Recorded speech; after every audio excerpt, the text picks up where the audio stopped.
Okay, YouTubers, today I'm going to show you around my shop and what I have going on in 2015's lawn care setup. So to start with, we have our John Deere 1025R, and it's really not much of the grass cutting setup because well, it's more of the winter unit. I only use this thing on a couple of fields and because of the deck and what it takes to get it around. But I love it, and it's a great winter machine. And here we have the old style Snapper Pro. It's I got it a lot more just for hills, right? Tight areas, doing ditches, stuff like this. And it's pretty good. It's 15 horse. And that it's obviously old, you know, it's from the 80s and that, but it won't let you down. And here's the I guess the flagship.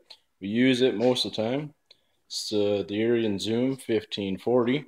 It's 15 horsepower, 40-inch deck, quite maneuverable. It's the first zero turn I've ever owned. And that, my biggest complaint, it's got a small gas tank, and that, and it doesn't like hills at all. It's pathetic on the hills. But you know, it'll go up a hill, but it won't hold a hill sideways. You know what I'm saying? And then this is another oldie, but I still like it. It's last year in service. Is our Ariens 21-inch pusher, well, self-propelled, swivel-wheeled, rear-wheel drive. Not super reliable machine. This thing, well, the last time I had it checked out, it was 26 years old, and it runs strong. I probably cut about 15 yards, like full-on solid with this bad boy every week, and it doesn't stop. And behind there is the bagger unit for the Ariens 1540. You know, it's not so bad. I like the fact that it's maneuverable and you can take it off, and you know, if you don't want a bag, it's 2 seconds and it's off, right? Unlike, you know, messing around, right? So it's good that way. And in the wintertime, this is going to be our new walk behind snowblower, the Husqvarna 27-inch. And the only reason I went this way instead of with an Ariens is that the guy that had this was only had it 2 years and he used it 5 times in total. So I mean, and he's asking like less than half price for it, so I just bought it, right? And that. In behind here's the snowblower for the big 1025. It's a 54-inch. It's all hydraulic, and I look forward to using that bad boy. Also, you got to have your wheelbarrow, a garden hose, and more crap you don't need. A D-Wall job site radio. Always comes in handy, you know. You start your business up, but you know, it takes time to accumulate all this stuff. And there's the box blade for the 1025.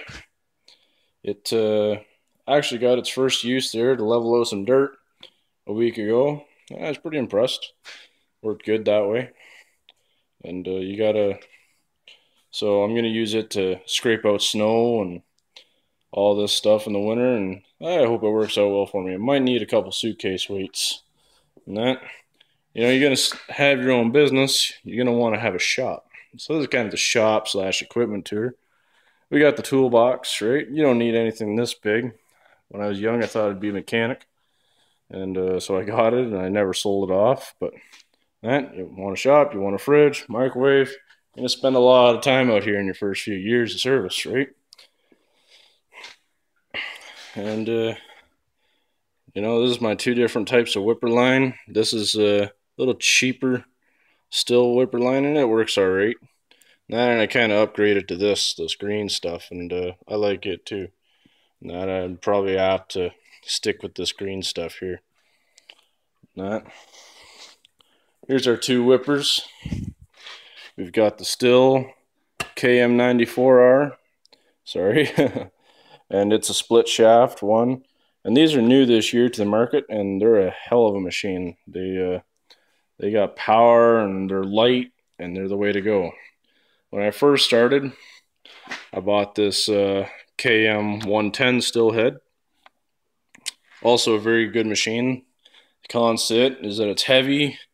Pros is that it runs all my other attachments, right? So on this here, this is the shaft that I run on the 110 head. I just find because it's a bigger head, right? It's a bigger still head speed feed opposed to what I run on the lighter head, which is the Echo speed feed, and they're a lot more efficient than the still ones. So I've switched over to them for all my residential trimming. But you want to go trim into a ditch and that, I take the bigger one. I find it distributes the heat a little better.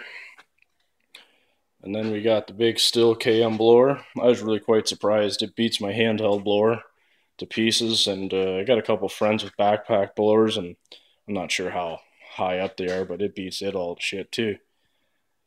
And then we have the curve shaft edger that I bought, and it never gets used because I don't like the curve in the shaft. I was meaning to trade it in for a straight shaft one. We got the pole printer. It's also a great investment to have. You get into some clients and they want a couple trees trimmed up, so you just go up there and trim up some trees, and one job will pay for that head. And you just got a bunch of miscellaneous, right? I got the east trough blower attachment for my handheld blower, a little chainsaw that is worth its weight in gold, $300 chainsaw, but you'll make some money off of that bad boy.